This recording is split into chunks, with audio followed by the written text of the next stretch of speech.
കേരളത്തിലെ തദ്ദേശ തെരഞ്ഞെടുപ്പിൽ മത്സരത്തിന് ഇത്തവണ സോണിയാഗാന്ധിയുമുണ്ട്. ബിജെപിക്ക് വേണ്ടിയാണ് മത്സരരംഗത്തുള്ളത്. ഞെട്ടേണ്ട, ഇടുക്കി മൂന്നാറിൽ തമിഴിൽ പോസ്റ്റർ അച്ചടിച്ച് സോണിയാഗാന്ധിയുടെ പ്രചാരണം പൊടിപൊടിക്കുകയാണ്.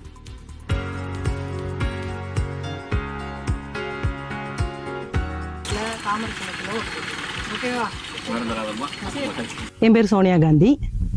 நான் மூணார் பஞ்சாயத்தில் நல்லதனி எஸ்டேட் 16ஆம் வார்டில் വാർഡ് മെമ്പർക്കാക പോട്ടിയിടുறேன். കല്ലാറിലെ പഴയ കോൺഗ്രസ് നേതാവായ ദുരൈ രാജിന്റെ മകളാണ് സോണിയാഗാന്ധി. നേതാവിനോടുള്ള സ്നേഹം കൊണ്ടാണ് ആ പഴമക്കാരൻ മകൾക്ക് പേരിട്ടത്. പക്ഷേ BJP പ്രവർത്തകനായ സുഭാഷിനെ വിവാഹം കഴിച്ചതോടെ സോണിയാഗാന്ധിയും BJP ആയി. எங்கள் அப்பா வச்ச பேர் எங்கள் குடும்பத்தில் எல்லாருமே காங்கிரஸ் உள்ள ஆளுங்க தான். இப்போ வந்து என்னோட ஹஸ்பண்ட் வந்து BJPயில் இருக்காங்க. அவங்க BJPயில் இருக்கனால அவருக்காக சப்போர்ட்டிவா நானும் இருக்கேன். அதனால இந்த സോണിയാ ഗാന്ധി என்ற நான் BJPയിൽ മത്സരിக்கிறேன். തിരഞ്ഞെടുപ്പ് വന്നപ്പോൾ 16ആം വാർഡിൽ നിന്ന് മത്സരിക്കാൻ പാർട്ടി ആവശ്യപ്പെട്ടു. പിന്നെ പേരിന്റെ പ്രൗഢിയിൽ തിരഞ്ഞെടുപ്പ് ഗോതയിലേക്ക്. BJPயில் தாமரை சின்னத்துல உங்க மகளை தான் நிப்பாட்டியிருக்கேன்.